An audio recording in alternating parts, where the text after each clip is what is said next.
Hey guys, welcome to the 101 in 10, where you get to see your favorite indie artists from around the world 101 in 10 minutes. I'm your host, Ayasha Roberson, and I am back with a new indie artist for this week. I have the beautiful, talented, multi talented young lady from the UK. Her singing, her songwriting, her music, and creativity is something that is so remarkable, guys. And I wanted to interview her on the show so you guys can meet her as well and get to know her music. Please, with no further ado, please help me welcome Miss Judy Pearson. Thank you. Thank you. Thank you so much for having me here. Thank you so much. Well, thank you so much, Judy, for being on our show. So, can you tell us how you got started with your musical career and what's your musical influences? Well, sort of started a few years ago. When I was little, that's when I really started singing. I didn't really take singing that seriously. I just loved doing it, and I took lessons with singing. But also I went to university to do a music performance vocals course. That was at ACM, Academy of Contemporary Music, and that was when I thought maybe I should take this more seriously because I love music and I love singing, and you know what? If it's something I love to do, might as well pursue it as a career. Um, in terms of what my music is about, I'm more honest lyrics, melodic tunes, and just telling stories through music. I love it. And when you went to the conservatory, what was one of the things, I mean, as a person that's a trained musician like yourself, what was one of the things that when you first went in, because I always want to ask this question, did you come out the way you went in, like saying, for instance, did you say, this is what I'm going to go to school for and this is what I'm going to study, but you ended up doing something totally different because something else kind of catched your energy or your vibrational musical talent? Absolutely. In fact, absolutely. In fact, while I was doing the course, it was more into you were learning more how to be a session musician rather than a music artist during the course I was doing at the Academy of Contemporary Music. But what I wanted to do was actually express myself through lyrics and my music. So though I went in not really knowing what actually in music I wanted to do, once I came out, I discovered I'm more of a artist rather than a session musician. So that's Wow, that's great. I mean, like it's fascinating that you were able to come out.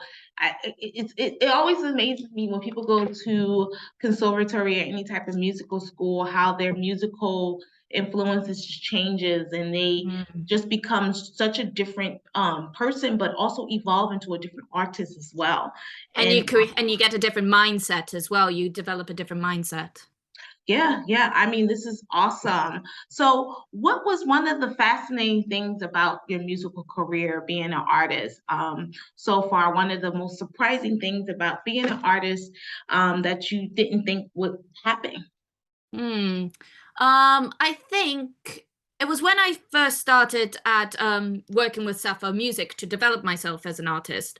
I went in thinking I'm more of a pop rock artist and I wanted to make pop rock music. But then actually, once I was working with a producer, one of their producers, I found that my lyrics and my melodies actually suited to different subgenres in pop. So I'm still a pop artist, but I like to experiment the different subgenres of pop. Like, for example, actually, My Guiding Key, the song that I released in April, it's more towards the soft rock side of pop. Mhm. When with Blame, the song I released just recently, it's more towards dark pop. In fact, Billie Eilish was one of the artists we took inspiration for that particular Wow, song. that's great.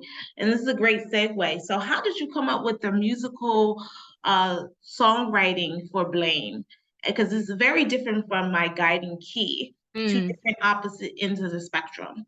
So, what did you take from, and what other influences did you have? So the inspiration was actually a breakup I had about a year ago, but the difference between this breakup and maybe other breakups, I'm not really sure. I'm not gonna.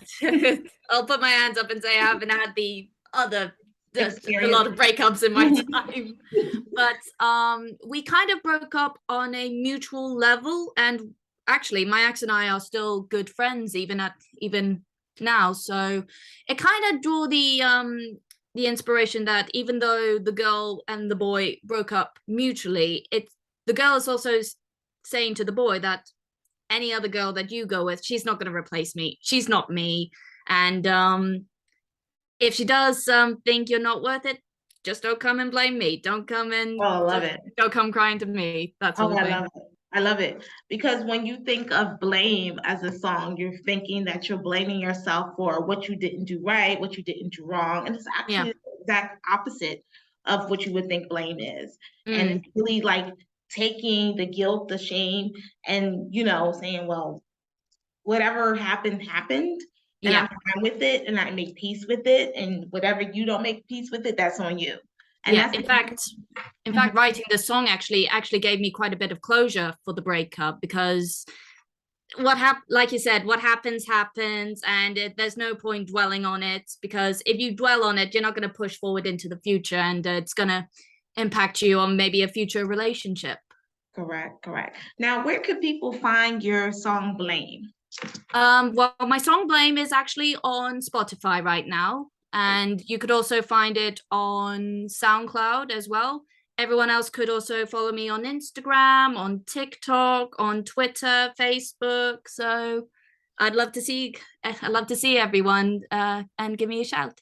Definitely. And guys, you got to make sure you check out her other song that came out earlier this year, My Guiding Key, which is a big difference from Blame, but it just shows me, and it's going to let you guys know you see her musical quality when it comes to her musical style. Like she doesn't have to stay in one range. She can go from one different range to the next. So I think that your music is so dynamic and it's very authentic and it's Thank very you. true. And it's hard sometimes as an artist really sticking to your authentic true self, Mm, especially in these times when people are yeah. trying to imitate and reduplicate other popular cultural artists, especially Mm, those who's been around for the past 10 to 15 years. yeah. So keep on doing your thing, Judy. I love it. And I Thank you. definitely will support you guys. And thank you for Judy for joining us. Make sure you guys follow her on all social media platforms as well. Make sure you check out all her music and make sure you book her for an upcoming show or an event, especially as we go into this fall season. It's going to be so many different events going on. She's a great person to have at your next gig or next event. So thank you so much, Judy, for joining us. And again, my name is Ayasha Roberson. This is the 101 in 10, where you get to see your favorite indie artists from around the world 101 in 10 minutes. Thank you for joining me for today. And have a good week, guys. Continue to stay blessed, continue to stay safe, and see you next week. Peace. Thank you.